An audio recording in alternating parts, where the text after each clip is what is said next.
it wasn't a one-hit wonder thing. The first Yeah. album, people liked that and whatnot, but this one coming back around, it was like, hey, here's a little interesting thing from my background, and let's lean into that a little more. It's kind of got a little deeper meaning to me, where I'm here to stay and I ain't in it for my health.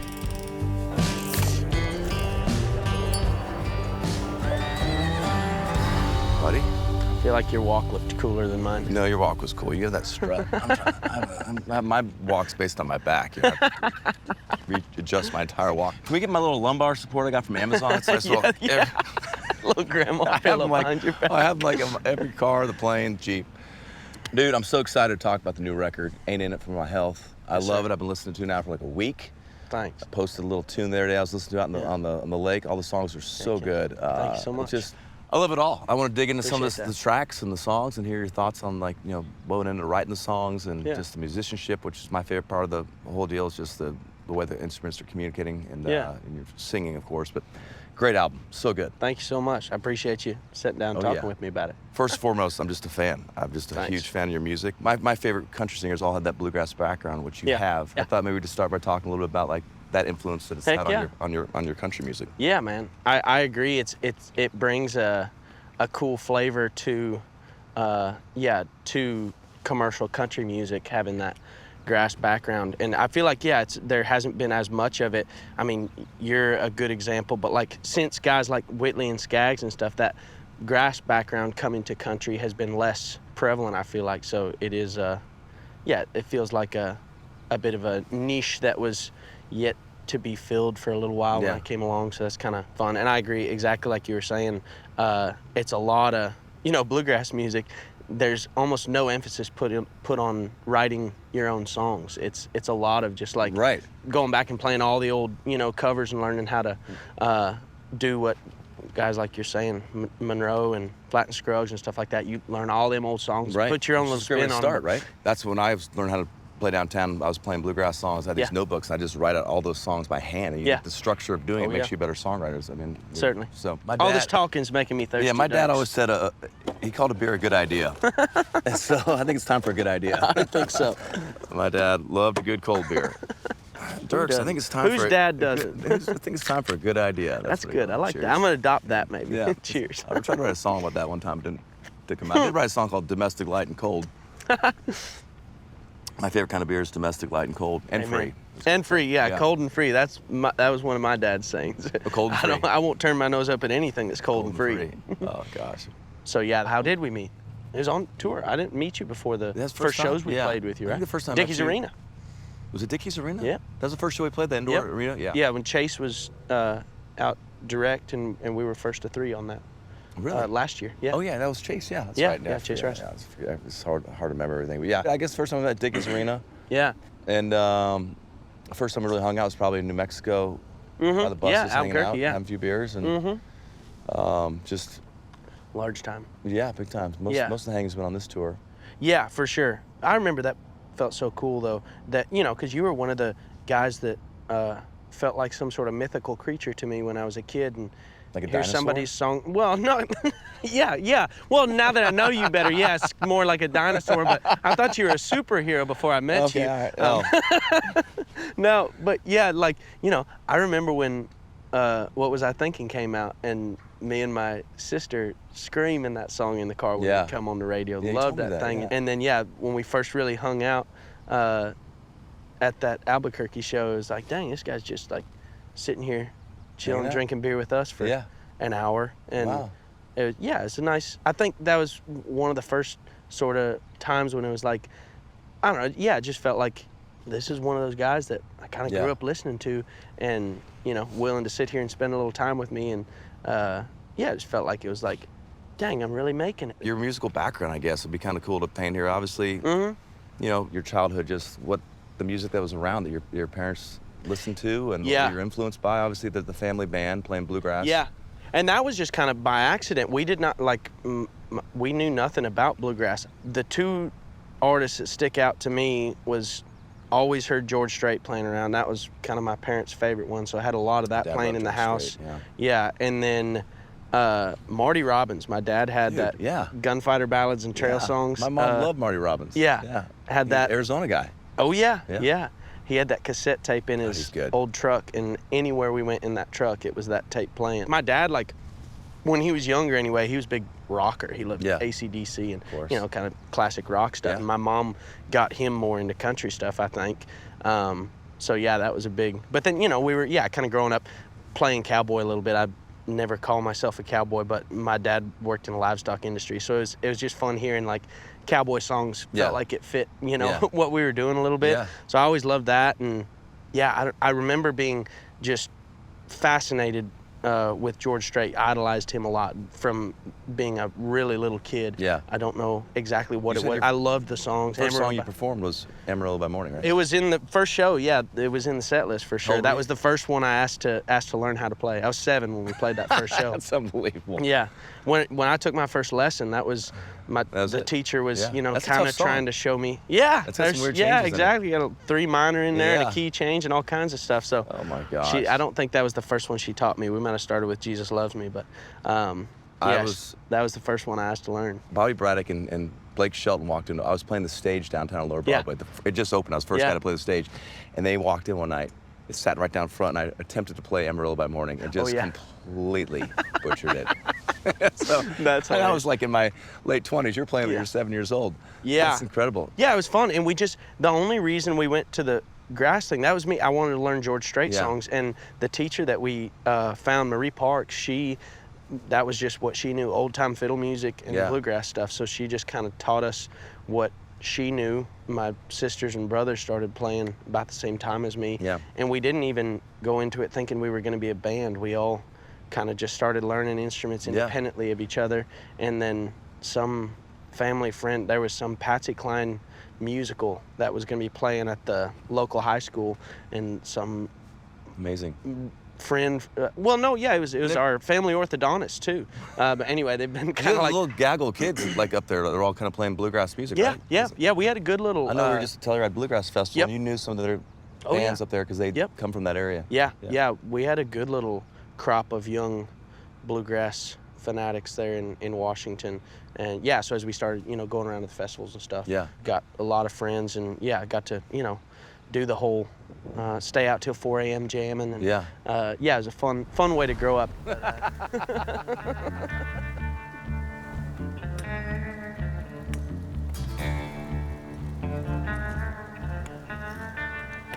Who's going first? Well, finally, we're playing golf. Yeah, exactly. It's taken a Spotify shoot for us to get out here on the course.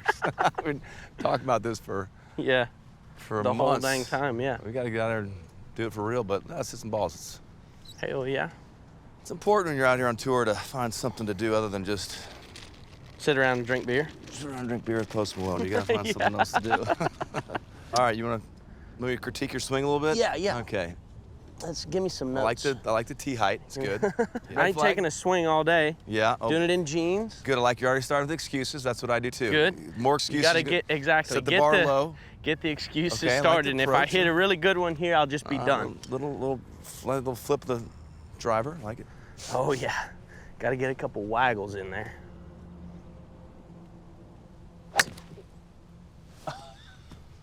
It's an okay one. It's a little toey. That was great. I don't know where my tee went. I was hoping you were gonna duff it. Number one artist or golfer you've golfed with or you hang out with? Ooh, Jake Owen's nasty. He's good. We talked about, because I've known him for a little while, but we talked forever about playing, and finally just played a couple months ago for the first time together. Went out to his spot at Golf Club of Tennessee, which that's a sick course. Yeah. But it was so funny. We walked up on the first tee, and I'm, doing my excuses like of course. I do, and I hit my ball. And, I think it was okay, and it wasn't great. And Jake just walks up there, and he's just like, man, you know how playing guitar is easy for you? This shit's easy. He just walks up, smokes it. he's a funny dude to be out there with. That worked for you. It's a good time. Yeah, you fake it till you know. What? Yeah. Just talk your way into it. Yeah. Well, when I was listening to your record, I didn't even know what the title of the album was. Yeah. I was just going through it, and that first song, Guitar, I did love one of the lines in that song was, I ain't in it for my health. You know, it's such a, we're not in this for our health, right? I mean, you age quickly. you do, but then I found out that's the name of the album. Yeah. In For My Health, which is a great title for an album. How'd it come? How'd you? I mean, it's Carson picked it out actually. Chamberlain, producer. Yeah, I'd thrown around. We got that other song on there, Loving the Wrong Things, and I kind of liked the idea of making that the title for a minute.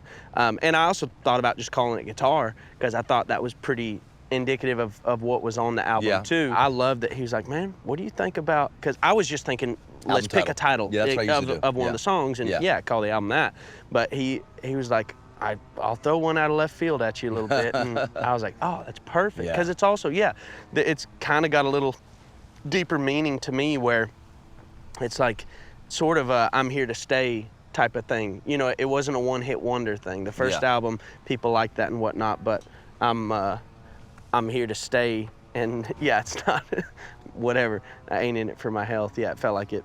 I don't know, whatever. Well, I've had a chance to listen to the whole thing. The album's so good. I mean, just there's what, 13 songs, 14? 15. 15 yeah, songs. 15. Yep. Which is a good size for a record. There's just, I don't know. I could ask you your personal favorites. I have mine. I mean, when you see me, I mean, that's just an instant classic to me. That melody, and I love the musicianship on that track too. And it seems like writing a good song, it rolls off your tongue, but actually doing it's hard. It takes a lot of work, and your album has that all over the place. If you could talk about like just the studio, like what's your vibe in the studio? When I first got my publishing deal with Major Bob, we were all kind of doing it on a budget. It didn't have a record deal, didn't hardly have any music out, and so we're just cutting stuff as demos, and just every time it would build up to we weren't thinking about putting together a record. It was kind of like every time there's like, okay, we got like 8 songs out of the last few months that we really love. Let's go in and demo them. And and so we were doing that a bunch, and so that that Tightrope song, that was the first demo session we ever had.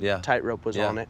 So I think that's the oldest song on the record. But that was, we cut that back, would have been in 22 now. So it's been sitting around for a little while, and for the longest time I thought I was going to put it on the first record, and ended up not for whatever reason. But I before the first record came out, I was playing that song live and stuff, and folks loved it. So I'm excited to I love that song. We talked about that song before. It's got like it's the structure's so interesting. It's like, line of a verse, line of like music, picking, line of verse, line of picking. The spacing is so, I haven't heard anything like that. Yeah, I love that kind of stuff. It's smart to do that. When I made my second album, I was, just like you, touring nonstop. It does start to take its toll, just touring nonstop, and more responsibilities that come, and then also trying to write songs. And so you're kind of smart to stock up a little bit going into this whole thing. Yeah, that was a lot of wisdom from Carson, because I think since we put out that first record, I think I've written a total of 4 songs that I've finished. I have a bunch of ideas started and stuff, but literally I've had no time to write. And anyway, luckily we're kind of getting back into it now. But I had enough stuff stacked up, and wrote a couple of the things were later writes. That Between the Ditches song was pretty recent. Between the Ditches is so good. Thanks, man. What do you feel like that's going to get a lot of attention? I think so. I think that's got to be a pretty... It really resonates with people. Yeah. I played it for my wife, and she was like, we were just going down the record now, and she was, whoa, this song's like really powerful. That's cool. I appreciate that.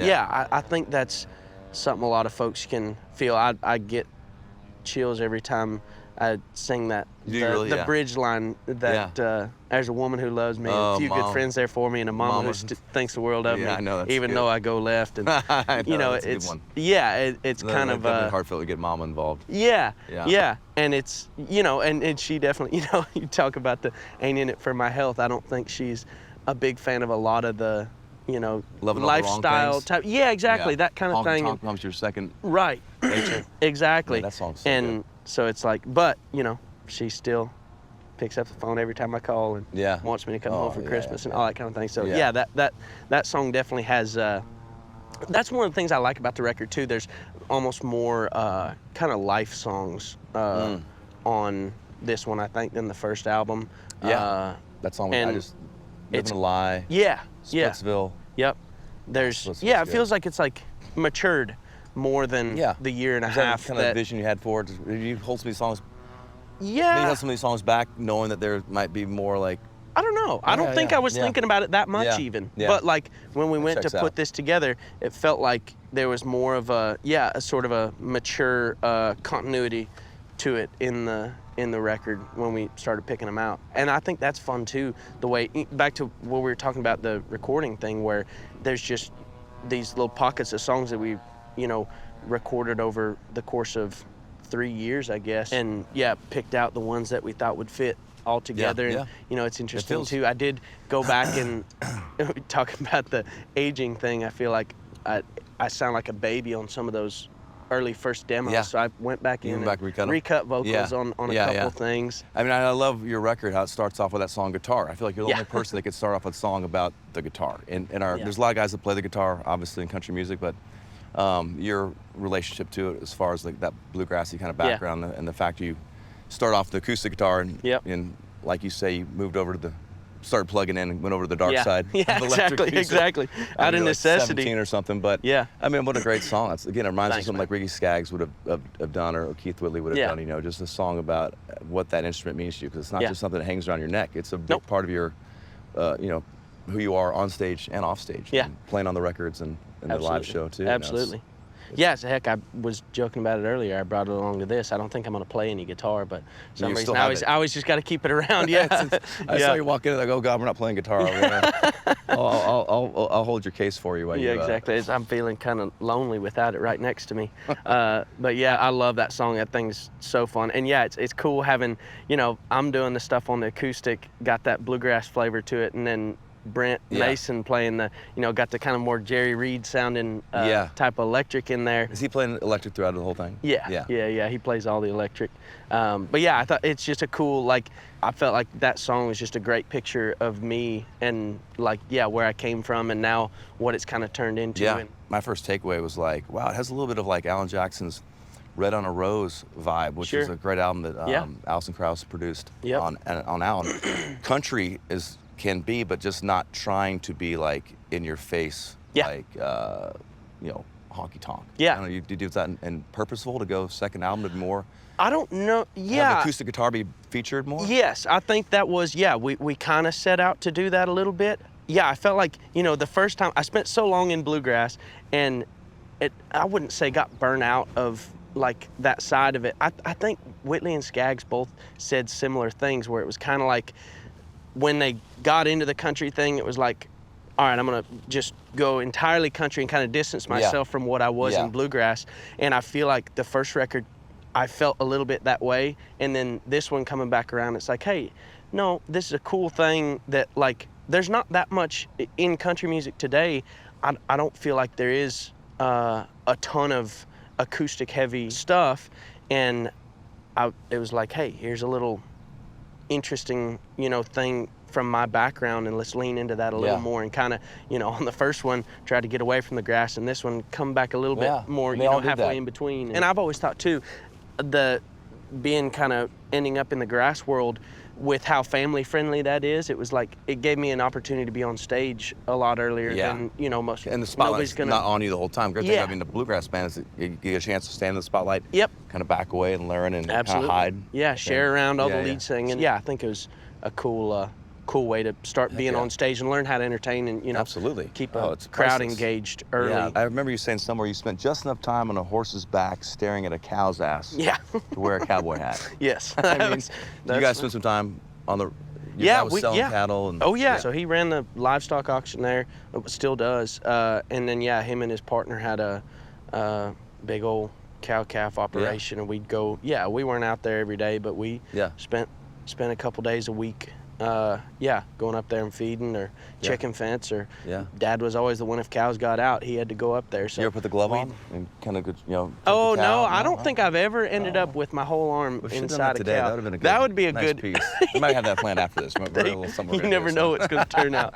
Yeah. Well, I think it's, you know, there's been an interesting movement lately where it's, you know, the cowboy thing is really cool lately been really again. Cool. A lot of cosplay. Yeah, exactly. Yeah. Exactly. And so I never wanted to come off as like, you know, here's just another guy throwing on a cowboy hat, you know, because that's the popular thing now. And I do respect the fact that you had the acknowledgement of like what it means, you know, who the people that actually wear those hats, and you had to spend the time, you know, growing up the way you did to justify your use of it. And damn, you look good in it too. Well, thank you. I think all your fans would agree on that. That's a good look on you. Well, I appreciate it. Yeah. please. Me either. Oh, we got under that one. You're pretty good in these practice balls. I'm gonna volunteer a real ball for you. I'll tee it up for you. Oh, okay. See how you do on a real golf ball, because these practice balls aren't really very indicative of your true swing. That's true. Yeah, it's a good clean white ball here. Yeah, let's see how you do with that one. All right. I'm gonna raise the tee height just a little bit. Oh, you like a little height on it? Okay. Yeah, a little height on it. Right. Get this tee high, watch it fly, baby. Yeah, see it.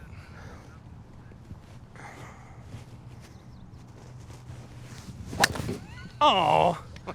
I thought it was gonna make more noise than that. It's gonna.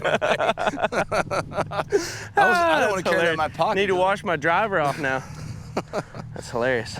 And don't you FaceTime with John Daly a bunch? Yes. Have you hung out with him? Yeah, good little bit. A lot? Not a ton, but yeah, a good little bit. I met him first time down at. They did some Dean Dillon tribute thing in Huntsville, Alabama, Yeah. and for whatever reason, John was out there, and so I just walked in, and he's sitting there with his pile of Good Boy vodka drinks that he's got. Arkansas mineral water. Yeah, exactly. That's his vodka. There you go. That's more like it. Look at that. Nice little baby cut. fade. Little baby fade. Yeah. In That's honor beautiful. of baby Billy Bottoms Jr. Little That's baby right. fade right there. Yeah. What's he like, John Daly? Is he great? Is he great as he seems yes. like? Yeah. He's just like. Yeah. You'd think it would be kind of a character, but he's Right. never out of character. Yeah. It's just, that's him. He's so funny. That first time I hung out with him, Amelia was down there at that show too. Yeah. And she was talking about wanting to get a dog at that point, and we didn't have Otis yet. And he was like, of course, drunk. Baby, you don't need no dog. I'll be your dog if you just put a leash on me. That checks out. He's hilarious. Sure. All right, he's got a little wind coming in. Dude, you might walk away here for the golf sponsorship. Yeah, I don't know. Dude, that was a great shot. As long as I just play in jeans and Air Force. How's Jamie Johnson? Jamie Johnson? Yeah. He's awesome. He's a fun hang. I love that Good dude. golfer? Okay. I don't think he cares about it very much. Every time he was at Ernest's charity tournament out at Old Hickory this spring, and it was kind of cold that day. It wasn't a great day, and anyway, I think he left after like 6 holes. He's just like, I ain't done this. It was good. Yeah, I was out there wearing shorts. He was making fun of me. He's like, so what, this is just a balmy Northwest summer for you out here? It's like 55 degrees or something. Yeah, baby. Dude, we're gonna crush it. We need to. Let's go play. Let's go right now. They're having a tournament. Can we just enter? Can we enter as a twosome? I think these guys are all watching. These guys all watching, trying to steal our swing. Gotta get that for free. I got turned on to you the first time. I know Mary Hilliard, my manager, told me about you. I think I'd already known about you a little bit. And then we played together last year. Was it last year? Yeah, last year we played together. I remember you walked out on stage. I was like, wow, like the energy there. You could just feel like that something special was happening with you. Sure. And for me, it's also just your band too. I mean, just a really great band. So fun to be around. That night, I remember hanging out, having some beers by the buses, and it just seems like you guys have a great time. And just wondering if like that, what they mean to you as far as like, just everything, the live show, the hangout here, how that all kind of goes into your music. Yeah, it's awesome. And half the band too is people that I knew from way back. They grew up playing bluegrass. I know, and stuff I love too. that. And so they've kind of been with me, for back when we were doing real lousy gigs. I think there's a way different energy than if I just got into Nashville and then you get a record deal and then you get to go on tour, and so let's hire a bunch of dudes in black t-shirts to know the parts, and you don't really have a relationship with them. It's a fun. Black t-shirts? No. It's a fun. It feels like they got to be down in the. And when you're making the record, do you feel like you think about the involvement in the live show, like how it's going? 100%. Yeah. 100%. And we cut some of those songs that with no fiddle in them, because Dave wasn't with me yet. He was with the band like right when I was starting, and then he wasn't making any money with me, so he had to go back to driving the truck again, and so then he just came back and rejoined us last year. Anyway, so for a long time I was playing live shows with no fiddle, and so a few of those songs on the record we cut with no, guitar has no fiddle on it. And part of that was because it was like, well, I don't want to have a big old fiddle part on it and then not be able to cover it on the live show. Always thinking about how it's going to end up on the live show when we're recording the stuff. It feels like that's kind of finally the finished product, you know, you see the song from the start of a seedling of an idea, and go through the whole process of it, and then you demo it, and then you record it, and then you put it out, and when you put it out and people like it and want to sing it back to you, that's the kind of the finished product. So always trying to plan for how that's gonna feel when when it's on the live show. I guess. I can't wait to hear these guys play. I mean, I know you've played Good Times and Tan Lines. Yep. And last night you debuted South of Insanity. Yeah. I'm excited about that one. That song is so different than anything else you put out there. Yeah. It feels like a much more mature, kind of older Zach a little. You know, just. I agree. How'd it feel to play last night? It was awesome. It felt like it went off good. And hopefully folks will stay excited about it. It's not a very exciting song. It's pretty sad. No, it's pretty lonesome. Yeah, it's pretty lonesome for sure. I like that though. Yeah, they do. And I think that's a fun. I love that song because it's a very specific story that I think a lot of touring musicians definitely can relate to a little bit. But I think that if you look past the fact that it's written about a touring musician, it can apply to anybody, as far as somebody that might be in the military or a truck driver. Anybody that their work takes them away from home. I think that song can speak to them. It's kind of always say what we are. We're just traveling salesmen. Pretty much bringing music from town to town. Skier Lindsey Vaughn was at the show last night too. I mean, just no kidding. Oh yeah, she I bumped didn't know that. Yeah, she's bummed she didn't say hi to you, but we were comparing professions. I'm like, if I'm not feeling so good before I have to go to work, I might have a beer or two. For you, getting ready to do downhill racing at the Olympics, probably can't. That's not, have a little whiskey for you a little on the slopes. Probably would be helpful for your career. No kidding. That's funny. Well, my favorite memory this year of being on the road with you is just coming back from somewhere, and I come around the corner, and I think Dave had bought that kiddie pool. Yes. And I come around the corner, and it's like 3 or 4 in the afternoon. Yeah. And you guys had like 15 people in that kiddie pool and a dog. There's a bunch of your people too. Yeah, my guys. Tatter and Cody. Once they discovered that thing, they used it as their shower. They used that as their shower every day. And their dogs in there. And I was just like, you got the awning pulled out. I was just going, God, these guys are just living. I mean, just living. You guys hadn't stopped for the night before. Just like, so fun. I mean, you just got a great group of guys. It seems like you have your own your own party within your crew, which is pretty it's a special. blast. Yeah. Did you miss the part later where Dave was still in his show clothes and drunk off his ass, dolphin diving? Yeah, you were posting about that? No. He was literally running and just diving into a pool this deep.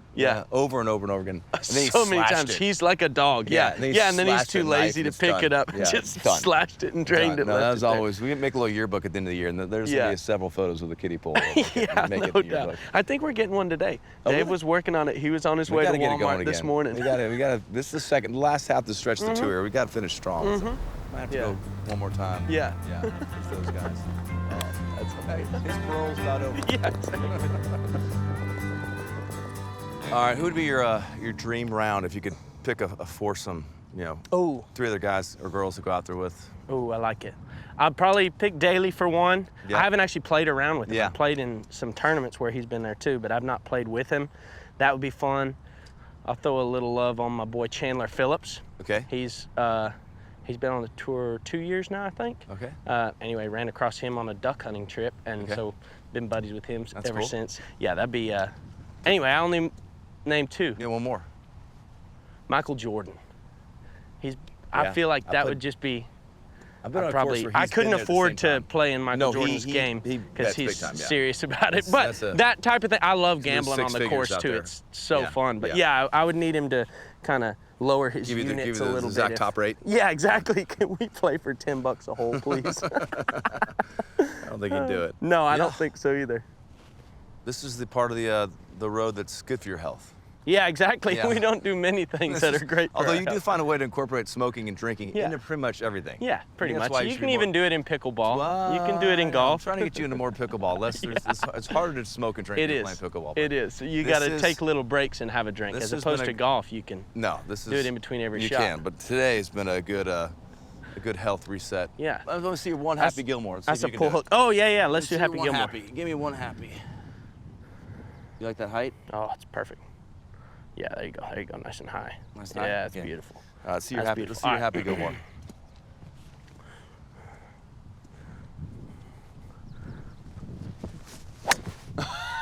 That's awesome. We made it. All right, let's go drink some beers. Yeah, let's do it. That was a good one. Yeah, it was Did it go okay. straight? It was pretty straight. Yeah, I cut a little off the toe, but Mine better than mine. I'll just wrap this up by saying this. Yeah. Kind of a random story, but I was walking my dog back in like 2018 or 19, and Brian Sutton called me. Brian Sutton, the great acoustic guitar player, and then world famous bluegrasser, but also plays on my records and Morgan Wallen's records. A great session player. And you know, he knows I love bluegrass music. We were always talking about what happens after some of these guys get a little older. Who's going to take it over? And I remember he said, he goes, you know, we were talking about the future of bluegrass music. I go, yeah. He goes, I found the guy. I go, really? Who? He goes, it's this guy named Billy Strings. You got to listen to him. And he sent me some early stuff of his, and I was like, wow, dude, you're right. This is the guy that's going to kind of like carry it on. There's a lot of like guys out there that were doing different things, younger bands trying stuff, but he was like the right guy for the right moment with the right. Absolutely. Everything's just there, right? Yep. And I kind of backhanded way to pay you a compliment, but watching you play at that first show we played in Dickies, and then later next night at in Albuquerque, it was the same thing. It's like, wow, this is the guy that's gonna probably carry on this music. You know, there's a lot of guys out there that care about it, love the traditional thing. But for some reason, you just have like that perfect combination of like background and the bluegrass thing, which we talked about earlier, and then just the musicianship and the charisma on stage, the songwriting and the voice, which most people would probably put at the top of that list. Also the looks. The man looks good in a pair of jeans. I've never looked at his backside. Occasionally, I do stand behind you a few times during our show. For I don't know if you know this, when you were singing Freeborn Man, you may not like my appearance, and Ben and I look at each other and we go, you may not like my song. No, I've missed that one. That's great. You may not like the way I walk. We always kind of give you up and down there. Yeah. But, you kind of have the whole thing, and I don't know. Do you feel like any sort of like pressure in that regard? Because a lot of people, there's a lot of people that just love this music, and we love, I love all kinds. I love everything country music. I love it all. I think everyone that's reached a place where we're hearing the music has paid some sort of dues and cares about the music in some way. And it has to be, it's a big umbrella. There's so much room for different types of production as long as the songwriting's correct. You can produce it any way you want to. And I love the variety, but there is the core, right? There's this core part of the tree that has to be solid in order for these branches to go out there and do their thing. And you're kind of part of, in my mind, of that core that I feel like a lot of fans want that too. They love the different sounds, but you come to one of your shows, the real country kids want the guy, they want the Marlboro Man. They want the guy that sings it, lives it, wears the hat because he's been on a horse, and you kind of have all of that mixed with this thing they probably don't even know about, the bluegrass stuff that feeds all of that. But do you feel like a little bit of the pressure of like being that guy? I don't think you do, but you must recognize that in the back of your head. There's like I think there's a moment kind of happening right now. There's a lot of guys that are looking up to you. They're already coming up. Which that's a weird spot. I feel like I've not gotten used to that. I don't think it's it doesn't feel like it's pressure really, but it's a funny spot where I don't know if I've acknowledged fully or admitted that it's kind of like I think I could be considered a little bit of the it thing at the moment. You know, it's the whatever, one of the hot new things coming up. I can tell this is a subject you really feel comfortable talking about. I feel very comfortable talking about how great I am. Relaxed conversation. But but it's cool. I'll just talk for you, but it's just a cool thing. There's a thing happening, and you're kind of like, it feels like you're a little bit the spirit animal leading it, I know there's it's a fun spot to be. It's like, fun spot to be. It's all I could have ever hoped that, I just wanted to sing and play, as most of us start out. That's all. Be a swinging little guitar picker. Yeah, exactly. What song is that? That's Loving the Wrong Things. Yeah. But and then for it to work as well as it has, that it's it comes with some unintended consequences for sure. But most of it is just like, holy cow, how'd we hit it so right? Right place, right time. It's the right. I feel very thankful to. Like my wife, right place, right time, right person. All those things have to be there, else it doesn't work. Because a lot of guys have been trying to do it a little bit before you. They're equally deserving of that, to be in that kind of position. For some reason, maybe just hasn't totally taken off. And for you, it's just cool to see, because I see those kids. I watch your show almost every night. I look down and see those kids watching it. It makes me so happy, because they're just like so stoked that their guys up there, representing who they are and the real thing. Sure. So it's pretty dang cool, and it is cool to see. There's a lot of guys coming up that are rock, just putting Keith Whitley YouTube videos out there. Oh, yeah. And you're, kind of a cool moment that's happening. That's kind of a, I don't know, it's pretty fun time to be a part of it, Yeah, Yeah. I agree with that. I want to say thanks so much for sitting down and talking with me about the record. Appreciate your time, and it's fun to, we spent a bunch of time together this year, and it felt like a fitting thing that in the middle of this tour that we're doing that you would do this with me. So I appreciate you doing it very much. It means a lot to me. It was It's been a fun conversation. Honor to do it, dude. The record's Thanks. so good. I'm so glad to have a copy of it for everyone else. I'm still a little kid that just loves country music, loves discovering new stuff, Yep. I'm so excited for your fans to hear it. I'm Thanks. so excited to watch your next chapter when the second stage of the rocket booster comes off and it's straight to the moon for you and your that. band and crew, and just watching the whole thing grow. It's so fun. So Thanks, dude. great record. You're the man. Appreciate you. Let's get out of here. Yeah, let's do it. Enjoyed it. Take this with us, maybe. Yeah, take that cooler with us, I This think. case Yeah. somewhere out there, driving range.